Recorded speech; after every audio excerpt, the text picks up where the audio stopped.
वंदे मातरम बच्चों, मैं दीनदयाल शर्मा आज आपके मध्य एक नए बिंदु के साथ पुनः उपस्थित हूँ। आज हम कक्षा 10वीं पाठ्य पुस्तक स्पंदना के अंतर्गत 10म पाठ सुभाषित रत्नानी। आज हम इस पाठ का भाग क्रमांक 12 अर्थात इस पाठ का श्लोक क्रमांक 12 का आज हम अध्ययन करेंगे। बच्चों, आज हम इस श्लोक का शब्दार्थ, भाव एवं अर्थ को समझते हुए इस श्लोक की संस्कृत व्याख्या भी करेंगे। इसलिए आप ध्यान पूर्वक इस श्लोक का हिंदी अर्थ को समझे।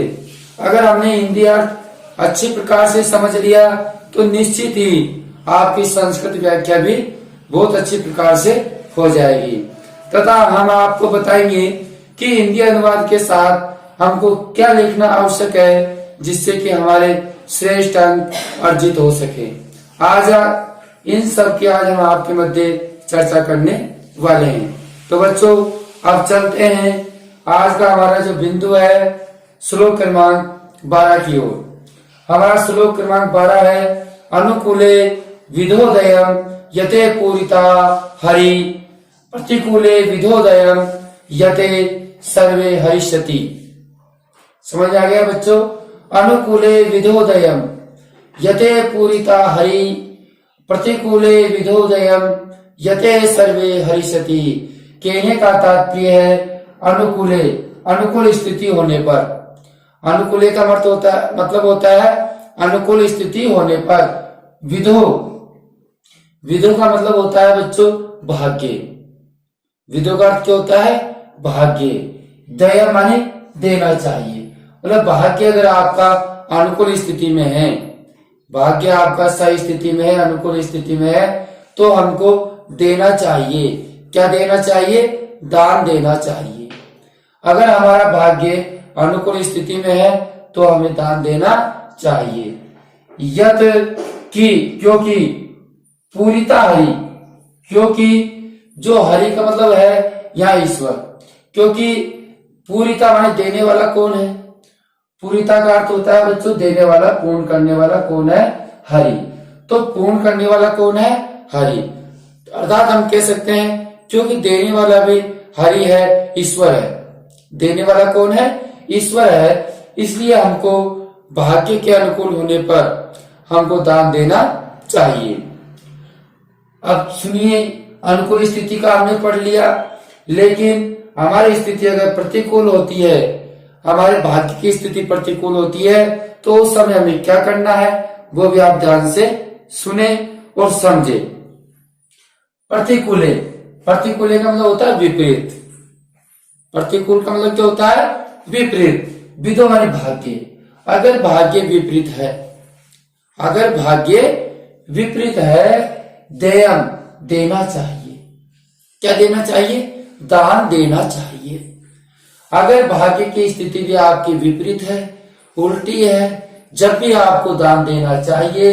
यत, क्योंकि सर्वे हरिष्यति, सर्व माने सब कुछ, हरिष्यति माने हरण कर लेगा, छीन सकता है। कौन? ईश्वर।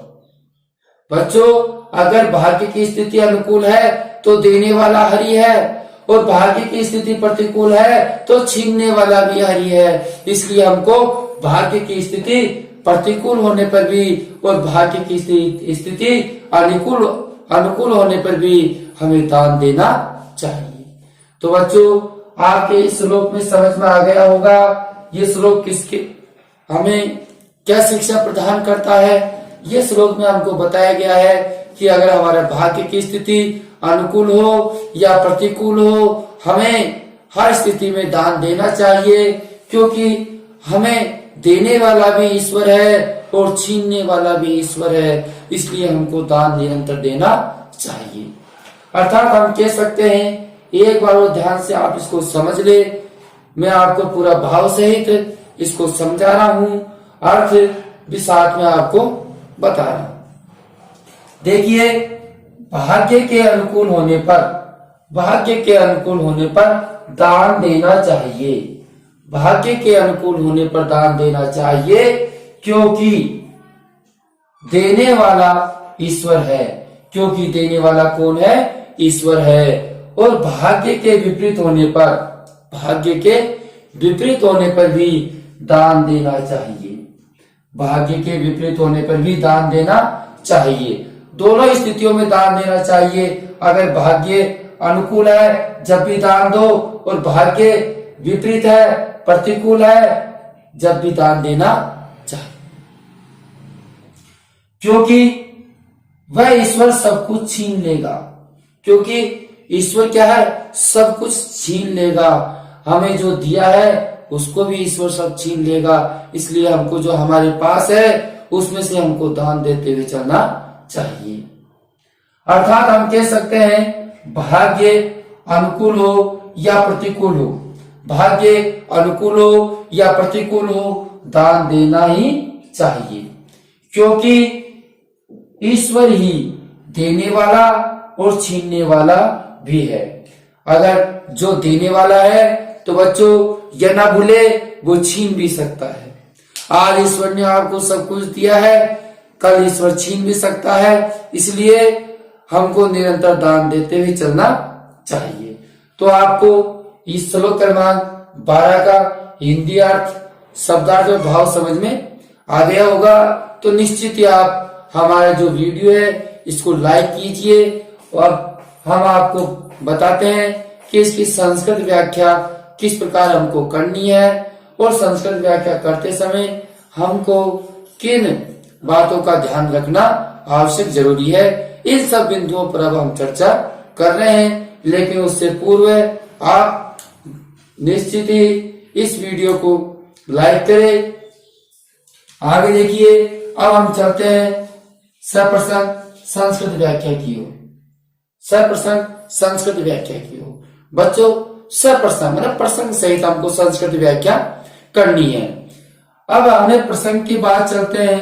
तो हमने आपको पिछले वीडियो में बार बार बताया, दोहरान करवाया कि बच्चों प्रसंग में जो एक पंक्ति है वो आपको बिल्कुल याद कर लेनी है, जिससे कि आपको सुविधा रहे याद करने में। तो हमने आपको जो पहली पंक्ति है, अस्तु श्लोके अस्माकं पाठ्य पुस्तकस्य स्पंदनाया सुभाषित रत्नानि इति शीर्षक पाठात् उद्धरते। इतनी पंक्ति के लिए हमने आपसे याद करने के लिए कह रखा था कि इतनी पंक्ति आप याद करके रखिए, और प्रत्येक श्लोक में हमें केवल चेंज करना है। तो केवल जो श्लोक में जिस प्रसंग के विषय में बात की जा रही है वही प्रसंग के विषय में हमको लिखना है, जिससे कि हमारा प्रसंग हमको याद करने में सुविधा रहे। तो बच्चों, अब हमको इस प्रसंग में क्या लिखना है, किस प्रसंग के विषय में बात की गई है, तो ध्यान से सुनिए कि अस्मिन् श्लोके, इस श्लोक में भाग्ये अनुकूले प्रतिकूले व सत्यपि सतत दानस्य प्रेरणा दत्ता। मतलब अस्मिन् श्लोके, इस श्लोक में भाग्य के अनुकूल व प्रतिकूल अथवा सत्य ही और सतत हमको दान करने की प्रेरणा दी गई है। सतत का अर्थ होता है निरंतर। निरंतर हमको दान करने की प्रेरणा इस श्लोक में दी गई है। तो बच्चों, पहली पंक्ति आपने याद कर ली होगी, उसमें आपको केवल इस प्रसंग में इतना सा अलग से लिखना है। ठीक है, समझ में आ गया। तो आपके जो ये प्रसंग है, इस प्रसंग को भी आप हिंदी अनुवाद के साथ में लिखोगे। तो सबसे पहले हिंदी अनुवाद में प्रसंग आपको लिखना है। अब हिंदी अनुवाद में कैसे लिखोगे? यह प्रसंग आपने संस्कृत में लिखा है, वह प्रसंग आप हिंदी में लिखोगे। अगर आपको हिंदी अनुवाद में अच्छे अंक लेकर आने हैं, अच्छे अंक अर्जित करने हैं, तो आपको प्रसंग अवश्य लिखना पड़ेगा। अब हिंदी में कैसे लिखोगे वो ध्यान से सुने कि प्रस्तुत श्लोक हमारी पाठ्य पुस्तक स्पंदना सुभाषित रत्नानि इति शीर्षक पाठ से लिया गया है। इस श्लोक में भाग्य के अनुकूल प्रतिकूल अथवा सत्य ही निरंतर दान की प्रेरणा दी गई है। मतलब सत्य में ही निरंतर दान की प्रेरणा हमको इस श्लोक के माध्यम से दी गई है। तो ऐसा हम हिंदी में प्रसंग लिखते हैं, और उसके बाद में प्रसंग के बाद में लिखते हैं हिंदी अनुवाद। अब यह देखिए, संस्कृत व्याख्या में हिंदी अनुवाद के स्थान पर लिखेंगे संस्कृत व्याख्या।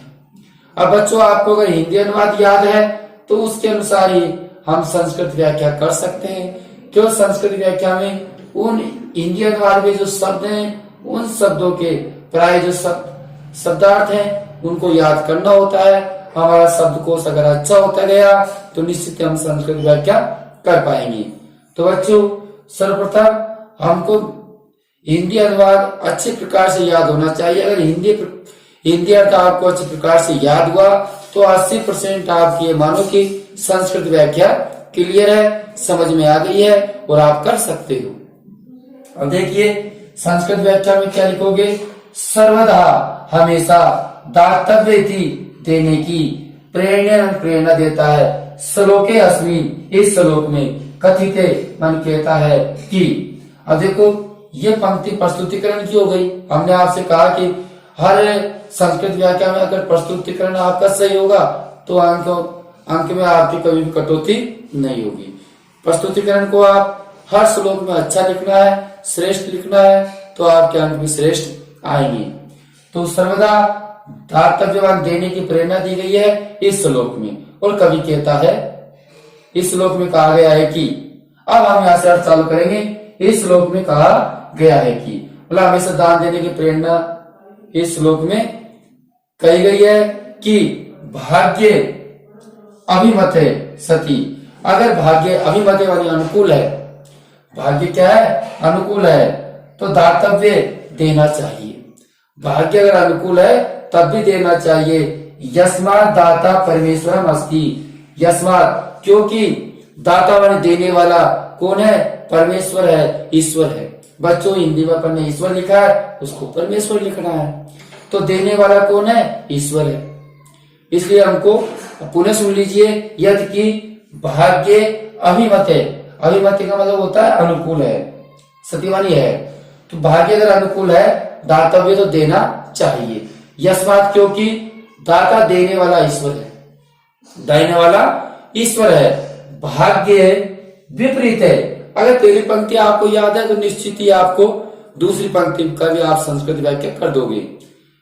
भाग्य विपरीत है, भाग्य विपरीत है तो सत्याभिमान सत्य ही दातव्यमान देना चाहिए, तो सत्य में ही देना चाहिए। अगर भाग्य आपका विपरीत है, भाग्य आपका सही नहीं चल रहा है, तो सत्य में ही आपको देना चाहिए। क्योंकि स परमेश्वर ही, क्योंकि वह परमेश्वर, वह ईश्वरी सर्वमपि मन सभी को ही अपहर्षति हरने वाला होता है। क्योंकि वह परमेश्वरी, वह ईश्वरी सब कुछ हरने वाला होता है। अगर भाग्य आपका विपरीत है, भाग्य आपका विपरीत है, तब भी दातव्य दान देना चाहिए। क्योंकि वह परमेश्वरी सब कुछ हरने वाला होता है, क्योंकि वह परमेश्वरी सब कुछ हरने वाला होता है। अतः सर्वदा प्रदातव्यम, इसलिए हमें हमेशा दान देना चाहिए। इसलिए अतः सर्वदा प्रदातव्यम, इसलिए हमें दान देना चाहिए। यतो ही क्योंकि दानम तो, क्योंकि दान तो स्वहस्ते वर्तते, क्योंकि दान देना तो अपने हाथ में है, क्योंकि दान देना तो अपने हाथ में है। भाग्य तो ईश्वर के हाथ में है बच्चों, लेना और देना ये तो ईश्वर के हाथ में है, लेकिन अपने हाथ में तो दान देना है। अगर हमारे हाथ में दान देना है तो क्यों नहीं हम वस्तुओं का दान करें, हमें दान अवश्य करना चाहिए। परमेश्वर एवं दाता वर्तते, परमेश्वर तो देने वाला है। सर्वे हर्ता चापी वर्तते, और वह सभी हरने वाला है। परमेश्वर तो सभी देने वाला है और सब कुछ हरने वाला होता है। देने वाला भी परमेश्वर होता है और सब कुछ हरने वाला भी परमेश्वर होता है। इसलिए हमें अपने हाथों से दान देना चाहिए। तो बच्चों आपके संस्कृत व्याख्या समझ में आ रही है। एक बार शाम पर से स्क्रीनशॉट लेकर के आप अवश्य रूप में अपनी उत्तर पुस्तिका में उतारे।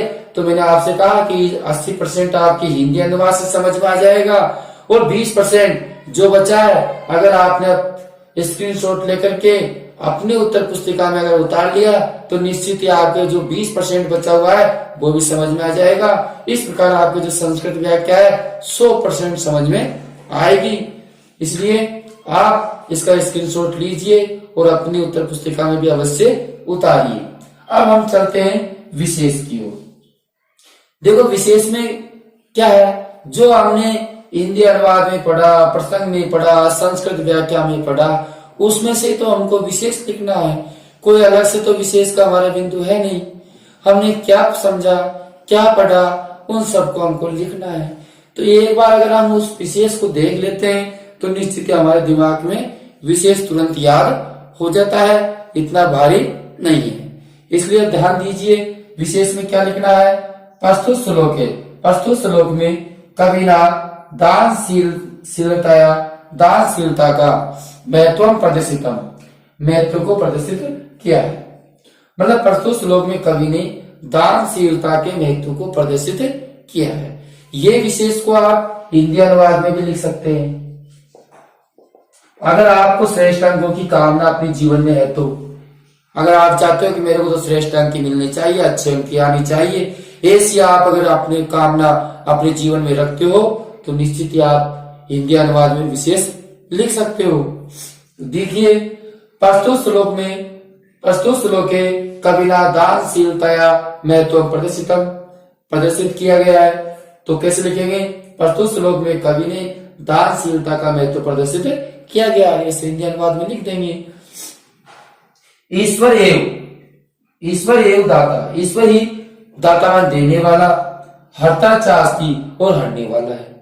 यही तो हमने समझा बच्चों, बार बार इसी तो बिंदु को समझा है। ईश्वर एवं दाता, ईश्वर ही देने वाला है, हरता चास्ती और हरने वाला है। अतएव इसलिए भाग्यम अनुकूले प्रतिकूले भावे, भाग्य अनुकूल हो व प्रतिकूल हो, भाग्य अनुकूल हो या प्रतिकूल हो, कैसे भी हो, किंतु सदैव दानम दातव्यम, किंतु हमेशा दान देना चाहिए। अगर भाग्य हमारा अनुकूल है या प्रतिकूल है, किसी प्रकार का है, जब भी हमको दान देना चाहिए।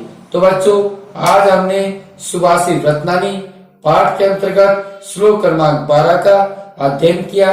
आज हमने इसमें पढ़ा कि अगर हमारा भाग्य अनुकूल है या प्रतिकूल है, उस समय भी हमें दान देना चाहिए, क्योंकि देने वाला भी ईश्वर है और सब कुछ छीनने वाला भी ईश्वर है, इसलिए हमको दान देना चाहिए। हमारे हाथ में केवल क्या है, केवल दान देना है, तो इस कार्य को हमको अवश्य करना चाहिए। तो बच्चों आज का वीडियो हमारा आपको अच्छा लगा है तो निश्चित ही आप वीडियो को लाइक करें, अधिक से अधिक आप शेयर करें, जिससे कि जो आपके अन्य साथीगण हैं वो भी अध्ययन कर सके और श्रेष्ठ अंक अर्जित कर सके, तथा जिन्होंने अभी तक चैनल को सब्सक्राइब नहीं कर रखा है वह चैनल को भी सब्सक्राइब कर लेवे, जिससे हमारे पिछले में आने वाले वीडियो निरंतर आपके पास पहुंच सके। अब हम आपसे अगले वीडियो में फिर मिलते हैं, तब तक के लिए धन्यवाद।